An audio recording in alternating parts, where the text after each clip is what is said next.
CUPRA Terramar. Now you may be saying, what is a CUPRA? Well, it is a car that is sold in Europe that is coming to the US in 2030.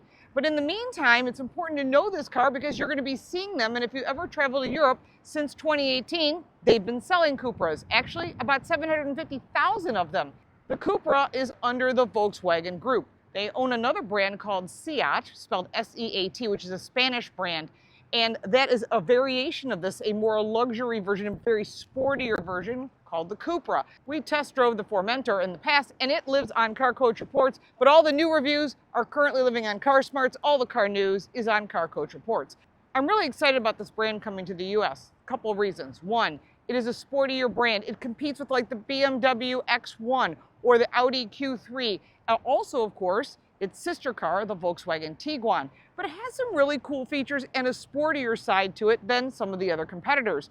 And that's where I really want to show you why the CUPRA, a name spelled C-U-P-R-A, you're going to be seeing around a lot, and this very cool logo. You'll be seeing the CUPRA coming to the US in 2030. It looks like the Penske brand will be the ones investing in this to bring it to the US, and I'm pretty excited about that. Now, let's get back to the logo. This is the CUPRA logo, and it is bronze, and I love the bronze coloration, and you'll notice that carried throughout the full product line. Now there are 5 different trim levels. We're looking at the X2. It's an all-wheel drive compact sporty SUV that seats 5 people. One of the unique features is the headlights. You're going to notice that triangulation. It's everywhere around the vehicle, as well as that bronze coloring, which really makes the vehicle stand out in the crowd. This sporty family SUV is available in front-wheel drive or four-wheel drive as a plug-in hybrid, or it's going to be available as an electric vehicle as well. The standard wheel is an 18-inch alloy that has the gold and the black, and our test vehicle has the 20-inch because this is the X2. It is all-wheel drive, and it is a higher trim level. There are 5 different trim levels available. This is a 255/40 R20 tire. There are some really nice features available on the CUPRA Terramar, and these I hope will come to the US, starting with the optional Akebono performance brakes that are 6-piston, so it'll stop on a dime. And one of the things you'll notice right away when you drive this vehicle is that the steering is really light, it's very accurate, and there's plenty of grip, very minimal body roll, and it's well managed all the way across the whole speed range. And that's not something you see on some of the competitors. I'm a big fan of some of the color combinations that they offer as well, because when you add that copper color to some of the colors like this gray, which very much looks like a Nardo gray, but it's got a lot of blue in it, it balances really nicely. It doesn't blend in, which is what CUPRA is all about. The brand does not blend in, it stands out in the crowd. You'll notice a lot of black trim. That helps that copper color pop out. That's black roof rails and black trim around the windows. This is a sporty SUV, much like that of the competitors. But remember, some of them are actually built by Volkswagen Group, so you're going to see a lot of crossover, such as Audi, Volkswagen, SEAT, which is the brand that owns CUPRA. We don't have the warranty yet, but we expect that this will be the same as the Volkswagen, which is 4 years, 50,000 miles, which is really good because that moves it slightly above some of the domestics, which makes it better for the consumer.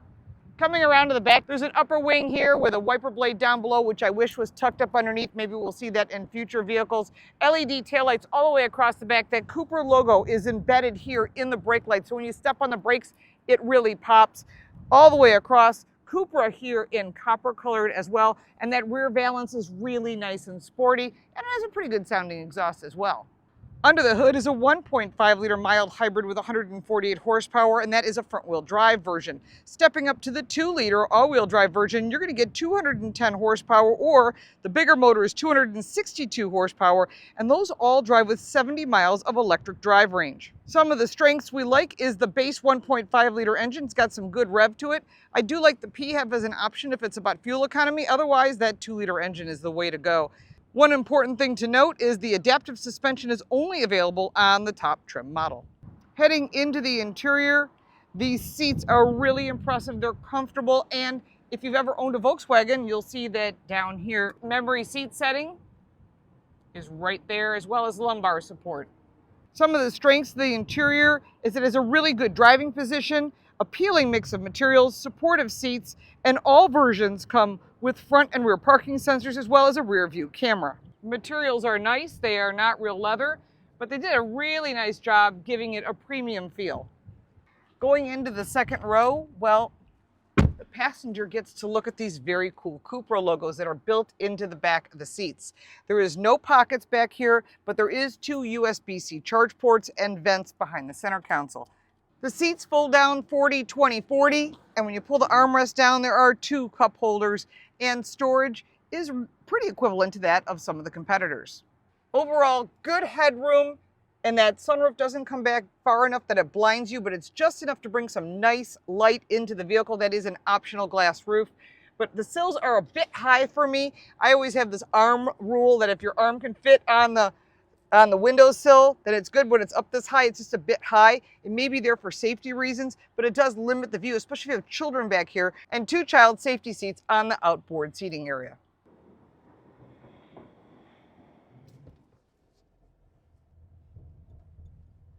Nice backup camera.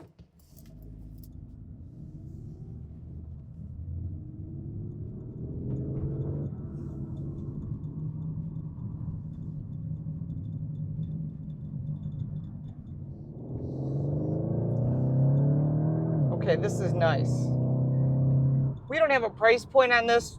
We're gonna guess it's gonna be somewhere in that $50,000 range for the top trim level, fully loaded, such as our test car. Of course, they always give us the fully loaded ones. But I'm sure it's gonna come in, it's hard to guess, somewhere in that $30,000 range, upward $20,000 for the entry level. And of course, as you go up in different trim levels, it's gonna cost more because it always does.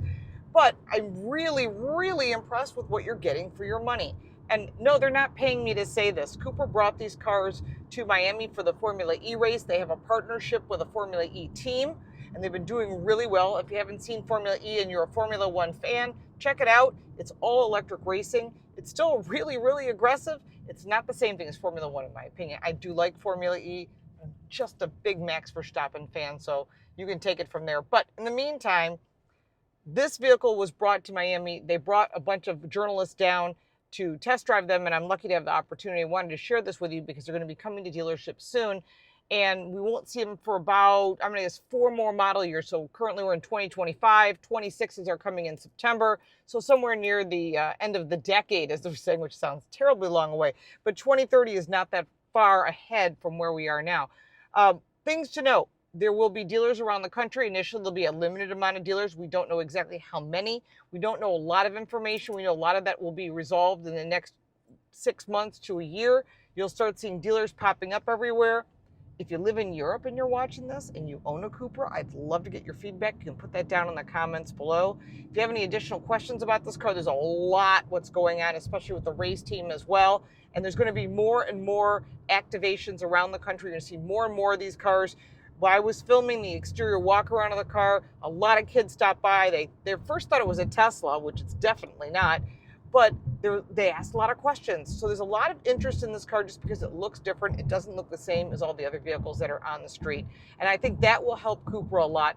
Again, these bronze details are just really impressive and take it up to a whole new level as far as styling and design. And we've covered a lot of styling and design. I was just at the Milan Design Show, so it's still in my head to look at things from a slightly different angle when it comes to design and styling and how you use it and how you feel when you drive these cars. And I think that's part of the big picture of why CUPRA makes a lot of sense to be available here in the US. I'm going to continue driving this 2025 CUPRA Terramar as long as I can until they make me come back. I'm Lauren Fix for CBT News.